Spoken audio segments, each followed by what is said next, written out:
Bienvenue à tous dans notre présentation du jour. C'est une présentation basée sur qui est en principe un résumé du livre Le Guide de l'investisseur. Le livre est édité par l'entreprise Insight PDS, qui est l'entreprise est une entreprise dont le directeur général est Monsieur Christian Pendaikoka, édition de 2013. Je n'ai pas pu avoir une édition plus récente de ce livre. Je vous présente donc celle-ci, cette édition. Ce sera la présentation numéro 1 d'une série de présentations que je ferai sur ce livre, extrêmement, il faut le dire, extrêmement intéressant. Donc, je l'avais annoncé avant, je le fais aujourd'hui. Donc, allons déjà dans la présentation du contenu. Nous irons, comme d'habitude, par les agréments préalables et en introduction, nous verrons pourquoi ce livre est particulièrement intéressant. Ensuite, nous tomberons dans le corps, n'est-ce pas, de la présentation, je présenterons les opportunités d'investissement, un extrait des opportunités d'investissement présentées dans le livre, dans le domaine agricole, agro-industriel, le domaine de l'élevage, des pêches et des industries extractives. On finira donc par les conférences, un résumé des conférences passées et des conférences prochaines. Donc très rapidement, nous allons dans les agréments. 7 participants à cette présentation, vous donnez votre accord en principe pour son partage aussi. Cette vidéo sera postée sur le canal YouTube, le cercle de l'investissement. Et un disclaimer de ma part, je ne suis pas un expert fiscal ou comptable ou expert en investissement tout court. Ce que je présente ici, c'est, comme dans le cas d'aujourd'hui, un livre, tout simplement un résumé de livre, un extrait de livre, hein, dans le cas d'espèce de Inside BDS, de M. Pendaikoka. Mais plus généralement, les conférences que je donne sont basées sur mon expérience personnelle et je vous prie chaque fois de vérifier le contenu par vous-même avant d'appliquer ou d'investir dans le domaine, n'est-ce pas, qui vous sont présentés ici. Ceci dit, nous allons donc dans l'introduction, comme je disais avant. Pourquoi ce livre est particulièrement intéressant? Ce livre est un résumé de ce qu'un investisseur doit savoir sur le Cameroun avant d'investir. Il présente des informations générales sur l'histoire, la sociologie, la culture du Cameroun, les institutions de la République du Cameroun, et présente aussi, et j'ai trouvé ça particulièrement intéressant, la dynamique démographique et économique du pays. La deuxième grande partie du livre présente le cadre légal, réglementaire et institutionnel des affaires au Cameroun. Donc là, on a un condensé des informations, tout ce qu'il faut savoir sur le régime douanier, le cadre légal, l'achat des investissements, le régime comptable. En principe, on vous dit dans le livre, si vous voulez dédouaner, par exemple, une marchandise, comment vous procédez, quel est le régime des impôts des entreprises au Cameroun, si vous voulez créer une entreprise, comment est-ce que vous le faites, comment protéger, n'est-ce pas, sa propriété intellectuelle, comment les irrévérents commerciaux se règlent, et ainsi de suite. Donc, on vous présente vraiment le cadre légal, réglementaire, institutionnel des affaires au Cameroun, ce qui est extrêmement important pour un investisseur sérieux. Donc, je ne vais pas revenir, aller plus en détail. Celui qui souhaite avoir cette donnée-là, je le prie de se procurer le livre. Ceci dit, je tombe directement dans les opportunités d'investissement. Le premier domaine, en fait, sélectionné ici, le domaine de la culture. Là, on a un schéma général, on a un en un, l'état des lieux, hein, pour chaque sous-domaine étudié, sous-filière étudiée.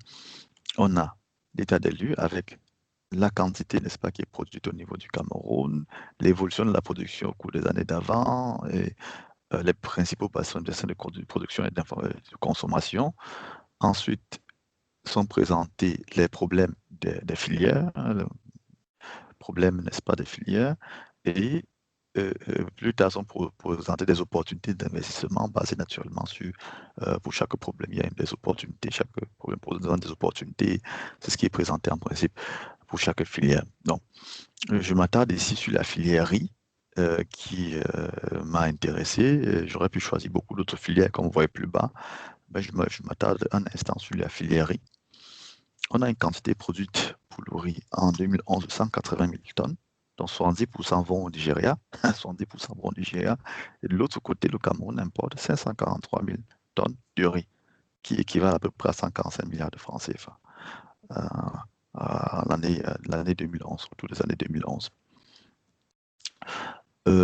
On voit ici le déficit criard et de l'autre côté aussi le potentiel énorme pour un investisseur qui dirait ok, là je mets tout simplement une grande exploitation industrielle qui fera principalement dans un premier temps de la substitution d'importation, hein, et là il a vraiment une marge de manœuvre énorme. Il peut vraiment faire une très grande exploitation industrielle où il va produire énormément de tonnes de riz pour substituer, n'est-ce pas, pour substituer la production locale à la production importée.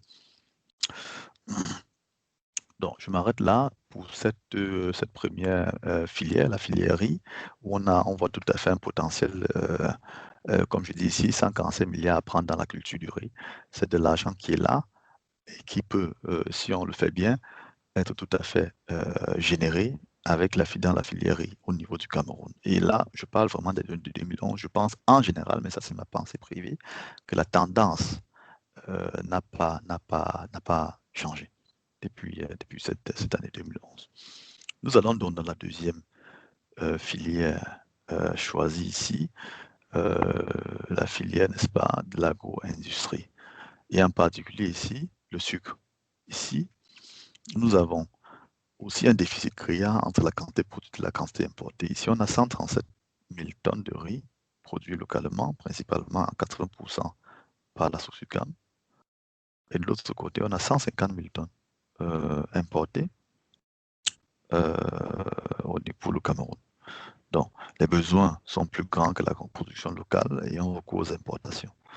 Les 150 000 tonnes équivalent, n'est-ce pas, à 27 milliards. J'ai récupéré tout simplement le prix de la tonne de sucre à la bourse de Londres. Je l'ai multiplié par la quantité de tonnes, ce qui fait 27 milliards de francs CFA. Mais je pense en principe, ça donne, n'est-ce pas, un bon ordre d'idée du potentiel économique aussi qu'on peut voir, qu'on peut identifiable, hein, dû, n'est-ce pas, à ce déficit. Donc, ici aussi, un investisseur pourrait tout à fait décider de faire de la solution d'importation et pourrait générer 27 milliards de francs CFA au plus, rien que sur la demande locale. On ne parle même pas encore de la demande, n'est-ce pas, dans les pays voisins qui, on les connaît, ont des problèmes aussi structurels que le Cameroun. Donc, en principe, on pourrait se doubler cette somme peut-être par 2 ou par 3, dans la mesure où la plupart des produits aux alentours du Cameroun ne sont pas autosuffisants en termes alimentaires. Au contraire, je pense que le Cameroun est plutôt bien placé en ce qui concerne la production, agricole, la production agro-industrielle. Dans le livre, vous verrez des données similaires pour d'autres industries, donc des opportunités d'investissement aussi dans la minoterie, c'est-à-dire la transformation des grains comme le riz ou le blé, non, pardon, comme le blé ou le maïs, la transformation des oléagineux comme le palmier à huile, le soja, l'arachide. Donc, ces opportunités-là, on peut les découvrir dans le livre. Je passe à la troisième grosse filière, la filière de l'élevage. Même constat. Euh, Même constat, sauf que cette fois-ci, on va prendre, n'est-ce pas, un exemple beaucoup plus concret de deux types d'élevage qui sont faits au Cameroun, l'élevage de bœufs et l'élevage des poules de chair, des poulets de chair. En 30 ans, la consommation de viande de bœuf par habitant au Cameroun a été divisée par 2, ce qui est tout à fait surprenant. En général, ça remonte plutôt dans le monde actuel, mais là, chez nous, au Cameroun, on a une division par 2, n'est-ce pas, de la consommation de viande par habitant. On passe de 14 kg à 7 kg par habitant. Donc, un exemple concret, avec des données tout à fait concrètes que j'ai récupérées du livre, c'est le prix au kilo. Le prix au kilo de la viande de bœuf sans os entre 1975 et 2011. On quitte de 375 francs CFA à 2700 francs CFA par kilo de viande de bœuf sans os. ce qui signifie une augmentation de plus de 647%. Cette augmentation dénote une chose très claire. Il y a un fossé très grand entre l'offre et la demande. On a donc une demande très grande et une offre tout à fait réduite. Prenons le deuxième exemple pour pouvoir faire la comparaison. On prend, n'est-ce pas, l'exemple de la viande, le poulet. Ici, on a malheureusement les données que de 1983, mais ça suffit aussi largement, naturellement, pour faire une comparaison. On en a quand même près de 20 ans. En 1983, on avait un prix de poulet par kilogramme de 1600 francs kilo. Et là, en 2010, on a recensé 1400 francs CFA le kilogramme de poulet de chair. Nous avons donc une diminution du prix du poulet de 83 à 2010. Donc, ceci aussi dénote, n'est-ce pas, le rapport entre l'offre et la demande. Un investisseur regardant ces chiffres voit directement l'opportunité d'investissement. On s'aperçoit donc que il y a une grande pression entre l'offre et la demande de la viande de bœuf. Et dans le cas d'espèce, la viande, n'est-ce pas, l'offre, n'est-ce pas, est tout à fait réduite en comparaison en général avec le cas du poulet où on a un prix qui a stagné, qui a même baissé de 83 à 2010. Ça présente donc très clairement l'opportunité d'investissement pour l'investisseur. Je crois qu'il n'y a pas besoin de plus de données. Naturellement, les deux élevages ne se valent pas. C'est-à-dire que pour l'élevage, n'est-ce pas, de poulet a certainement besoin de moins d'investissement à la base. Par contre, l'élevage de bœufs a certainement besoin de plus d'investissement. Mais en principe, l'investisseur avisé est bien préparé peut saisir, n'est-ce pas, une opportunité tout à fait intéressante ici. Nous passons à la prochaine filière, la filière de la pêche. État des lieux. On a eu, sur 20 ans, une multiplication de la quantité de poissons congelés importés.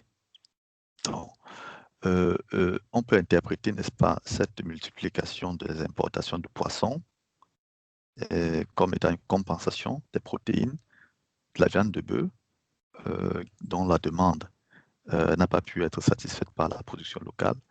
On a compensé, donc la population a compensé ce manque-là par le poisson, les protéines, n'est-ce pas, venant du poisson, qui ont donc été, dans le cas d'espèces, importées. Donc, continuons d'analyser les données, on s'aperçoit qu'on a une chute, en particulier de poissons, en particulier de la pêche industrielle. Production de la pêche industrielle locale a chuté massivement de 82 à 2010. On a une diminution vraiment terrible de 22 000 tonnes à 3 500 tonnes.